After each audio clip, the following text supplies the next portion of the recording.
2022 was a rather weak year for VR games. In January there was the MMO Zenith that did pretty well, then there were some decent little puzzle games like Wanderer, Mossbook 2 or Red Matter 2, but there was nothing big, nothing groundbreaking. Nothing that you would confidently show your friends and declare, "See, I told you, VR is pretty cool." When Bonelab was revealed on the MetaQuest gaming showcase in April with an absolute banger of a trailer, the hype was beginning to build and it got stronger by the day. All the disappointment about the state of VR and the appalling lack of high quality games turned to hope towards a single product, one to release later this year. And the hype was not undeserved either. The studio behind Bonelab, Stress Level Zero, created a physics-based interaction engine for the previous title, Boneworks, that truly was groundbreaking, that did literally change the game.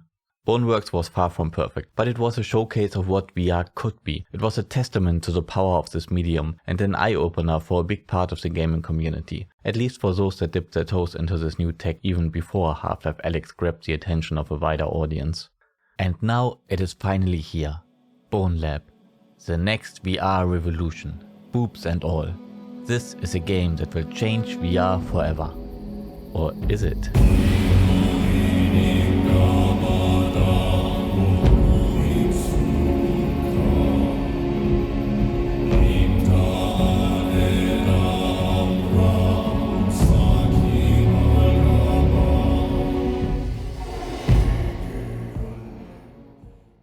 Welcome, avatars. Absolute darkness. Just the gallows and the noose dangling in front of your face are visible. Your only way to progress is to put the noose around your neck. That is the opening sequence of Bonelab. And here, in its first few seconds, the game will lose its first players. But not you.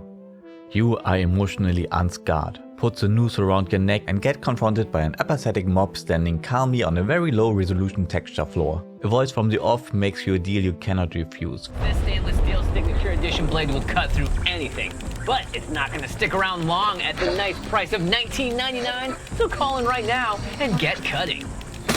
Don't worry, you don't actually have to pay. In your escape from Fantasyland, you make your way through the back rooms of the simulations. As you would expect, there are secrets to uncover, mainly for unlockables. You find these Pokeballs and need to tear them apart to unlock an item for the sandbox mode. The game does, by the way, a piss poor job of explaining this. I was halfway through the campaign before figuring that out. Short content warning here. This video will contain a lot of comparisons to Boneworks and some minor spoilers. With that out of the way, finally we reach the hub. The hub is basically a menu that you can walk through. All the different game modes have its own little section that you can walk up to start, or you can just use the big screen to access them. Bonelab has two main menus, the main menu and a second main menu in the hub, which are functionally the same, well, basically. Stress Level Zero made an interesting design decision here in hiding the campaign. You need to visit all of the additional modes at least once and complete a little minigame to unlock it, which is not really that obvious. When we look at the Steam achievements, nearly 90% of players reached the hub, while only 66% managed to unlock the campaign, so a third of all players never even saw it. There's a lot to bounce off of here, and every player that Bonelab lost on the way will probably not like the game very much. I did not mind any of that. In fact, I like the game even more for it. Most VR developers put a great deal of effort towards comfort and accessibility, and that's fine. That is the right thing to do. If you create a game, you want people to be able to play it. Stress Level Zero never cared for that. And sure, the games are not for everyone, but for the rest, for those who can play them, they will get to experience something you will get nowhere else in gaming. Let me give you a short example. Before you get to the hub, you get into an elevator that crashes. As the elevator begins to fall and you drift towards the ceiling, you get a sense of weightlessness. The game doesn't turn off gravity in your living room, obviously, but the human brain is so overly reliant on visual stimuli that it overpowers all your other senses. And what the brain perceives to be real is real because it is the only interface you have towards the outside world. Of course, your intelligent self knows that you are still in your living room and that gravity is still turned on, but not in the moment. The moment the elevator falls, you don't think, you experience. That is the power of VR, and Stress Level Zero know how to harness this power like no other developer does. Too bad that there are only very few of these moments in Bonelab.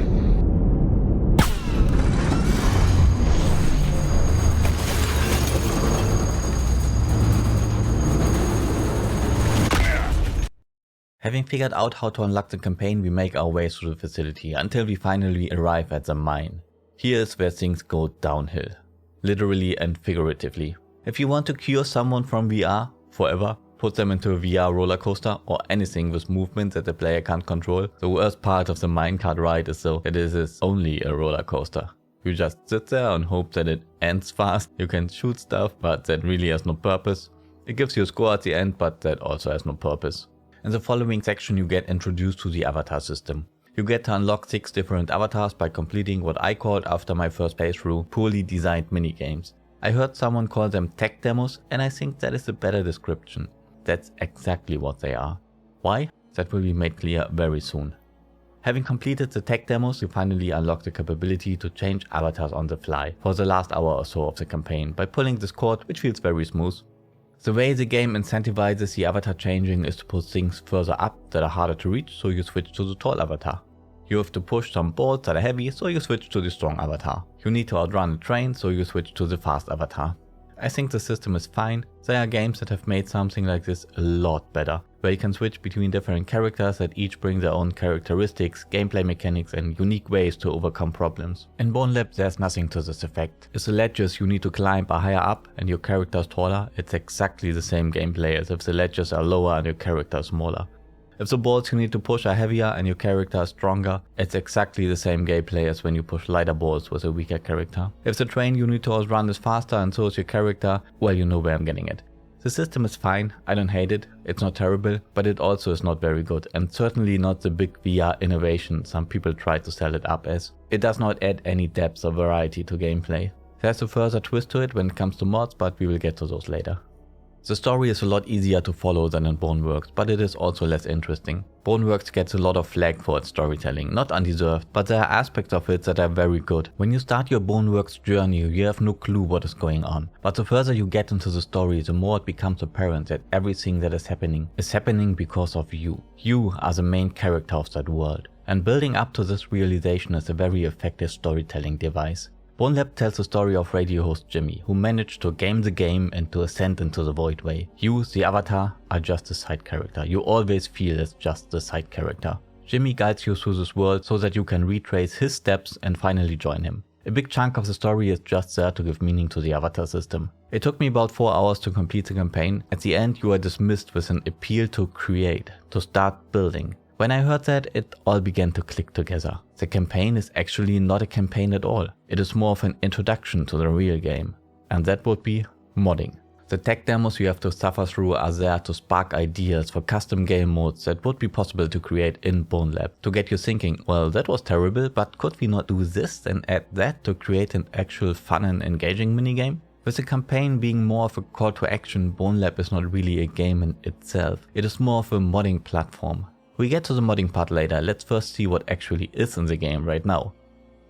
It is very apparent the campaign is not the focus of Bonelab. The hub has nodes for all the different game modes, and there are quite a bunch of them. The tech trial has you traverse through an area and kill all enemies as fast as possible. You can choose between 3 difficulty settings, each has its own leaderboard. There are 2 maps. After completing the campaign you can also select one of the minigames/tech demos, one from each of these nodes. The arena is all about fighting waves of enemies. The container yard has 2 separate modes, the zombie wave mode and the void defend mode, where you need to complete an objective while fighting off hordes of enemies. I actually enjoyed this one the most of all the custom games. You have these bounce pads all over the place. It would make for a decent PvP arena. But alas, Bonelab is a single player game only. Then there's the fantasy arena, which will have you fight off waves of enemies in a confined space. You can play endless modes to survive as long as you can or complete challenges and trials. The tunnel tipper is again in endless wave mode.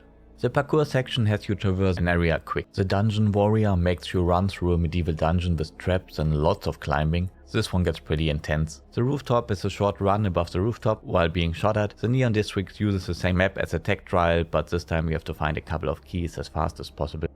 The sandbox and experimental modes don't have leaderboards, they just let you freely spawn in stuff in different environments. There are secrets to be found here. Nothing as crazy as the redacted chamber, at least as far as I have seen. I for sure have not found everything, but there's stuff to find. For unlockables, but also for some lore bits that tie back to Boneworks. You will find unlockables in every single one of these chambers, so if you want to collect all those Pokeballs, you gotta run them all. I am really not that interested in these modes. I played Boneworks for the intense set piece moments that you get nowhere else in VR gaming. You get those in the campaign, but not in these custom games. Another thing is combat.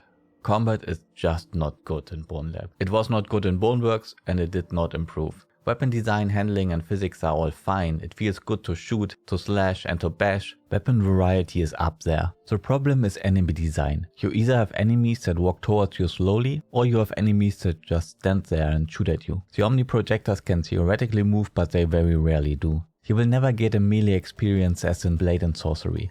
You will never get a shooter experience as in, well, there are tons of better VR shooters, pick any of them. The enemies are just not interesting enough to make it work. I feel like I mentioned it before, but why is Bonelab single player only? I played through all of the custom modes once and I enjoyed most of them, but repeating these over and over again to cut down on every second to get to the leaderboards, that is just not my thing. But there is definitely an audience for that. If that is you, then Bonelab actually has a lot more to offer than Boneworks did, and you can probably sink quite some hours into these. The leaderboards are already kind of broken though. In the District Tag trial the top spot is at 1 second, well the top spot is at 3 hours 46 minutes and 37 seconds, that's pretty respectable, but the second place is at 1 second, which obviously should not be possible. They should fix that or it will destroy any incentive to try for the top spots. This is a great segue into the next section of the video, by the way, bugs. First of all, I gotta say that climbing feels very janky, much more than it did in Boneworks. You can lift yourself up and over a ledge by grabbing on and pushing your hands down to your feet. That works sometimes. Sometimes you simultaneously need to press the crouch button or the jump button. Sometimes it will not work at all. It is very inconsistent. This especially made the pillar climb pretty painful, one of these mini games where you just need to climb up. I often had problems with the body glitching into the environment. That was worst in the moon base level where you would get stuck on the floor and as the game unstucks you it would catapult you in a random direction. That is not good on the stomach. One time a barrel got stuck to my arm. The only way to get rid of it was to change the avatar. Good thing I already unlocked that, or I would still run around with that trash can attached. When I got to the top of the pillar for the first time, I could not figure out how to progress and it was already late, so I called it a day. The next day I went to the hub, but it would not let me choose the pillar level. No matter, I thought I just need to do the race again, so I did that, but unfortunately after completing the race the trigger to enter level would not appear. The trigger is to unlock a new avatar and I already unlocked that the previous day, no way to progress. The menu was then bugged as I could not scroll through the level selection. You should always be able to select the level you are currently on from the level selection, and you should be able to progress from a previous section even if you already completed that earlier. It is there after your first playthrough, but not during. In the Ascent I had a bug that prevented progress. There's a door that is supposed to open when you kill all the enemies, but it didn't. Replaying the section fixed it. I wouldn't say that Bonelab is a buggy mess, but I encountered enough bugs to hurt the experience. Dress Level 0 have their work cut out for them for the coming weeks to iron these things out, and I'm sure they will.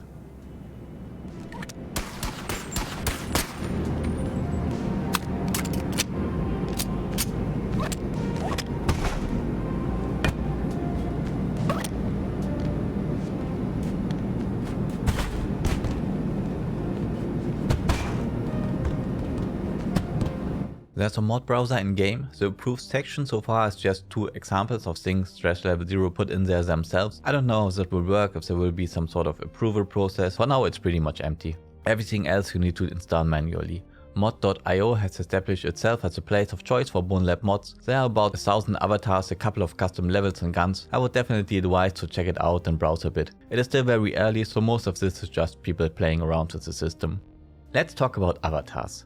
This is a single player first person game. I really do not care how my character looks. I will not see it 99% of the time. No one else will ever see it. Why would I want a selection of hundreds of anime girls or whatever that is to dress up as? It has a place in social apps and to some degree in multiplayer games. But here?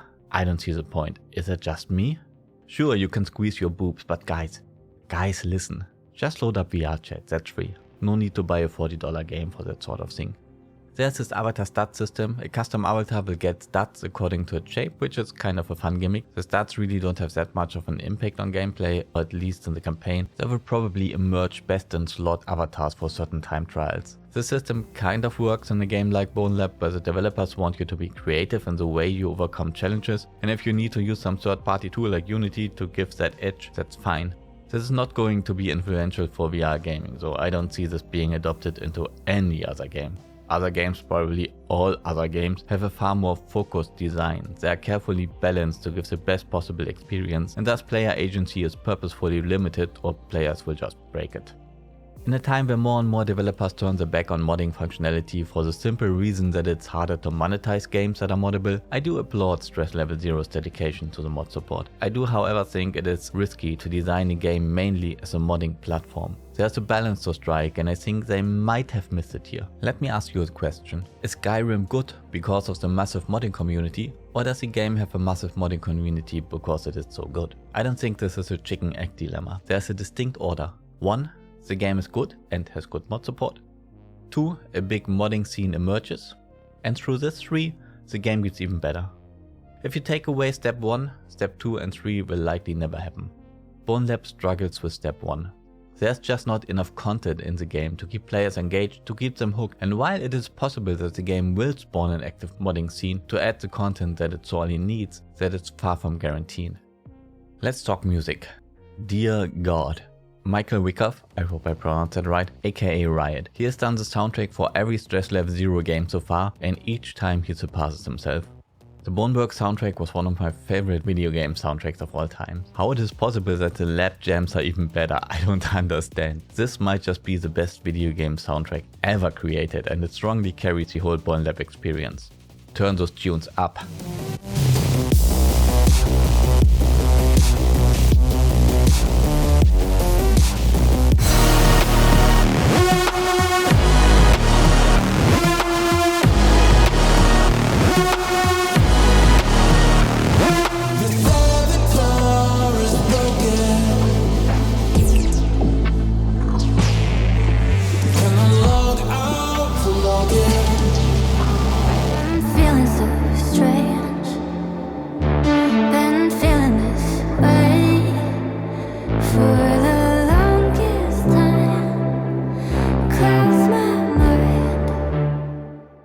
All music used in this video is from the Bonelab soundtrack. You can listen to it on Spotify or YouTube or buy the lossless version on Steam, links in the description below. I still don't fully understand what Bonelab is trying to be. The campaign basically says, you have completed the introduction and now all you need to do to experience a real game is to learn Unity and start modding. Off you go! Well, that is not going to happen. Maybe some will follow the call, but most will certainly not. Who is the target audience here? The custom avatar system feels completely out of place in a single player game. This appeal to create, to build, seems like there should be an in-game creation tool, but there isn't. It feels a bit like they wanted to make an adult version of Rec Room but forgot to implement multiplayer and the create tool. I just can't fully wrap my head around what the principal design idea is here. I really don't get it. Bonelab is not the big VR innovation. The avatar system is basically all that is new compared to Boneworks, and I think it's kinda pointless. One of the main goals Stress Level Zero had here was to create a Boneworks-like experience for the quest, and they succeeded good enough. Look, I liked Boneworks for the campaign. It sure had its weaknesses like the narrative structure, but I still enjoyed it tremendously for the very intense set piece moments that you just don't get anywhere else. It is still one of my favorite video game campaigns, period. In Bonelab the campaign is just a side thought. Remember this area from Boneworks? This overwhelming sense of scale is nowhere to be found in Bonelab. Everything is much smaller, much more constrained. The whole campaign is completely linear, no side areas to explore. The puzzle design is much simpler and more straightforward, and it is way shorter. So Bonelab is not for me. They did not make the game for me, they made it for a different audience. For what audience I'm not quite sure, but I sincerely hope they find it.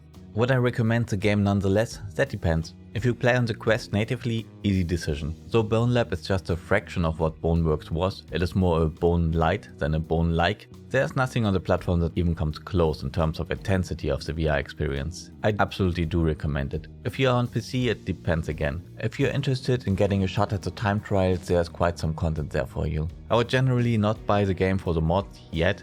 There just isn't enough there so far to make it worthwhile. Maybe there will be someday, maybe not. If you know your way around in Unity and are interested to get into modding or are willing to learn Unity, sure, that's a different story. But if you just want to play the game, I would wait. Never buy a game on a promise or a possibility that it might someday get bigger or someday get fixed. It might happen, sure, and if it does, buy the game then. I would make an exception for early access games, where you always buy the promise because you want to support the development progress, but this is a full price full release. Well, let's put that into perspective. For VR, $40 in the upper price range, but it's not like it's a $70 remake, right? So it's still reasonable.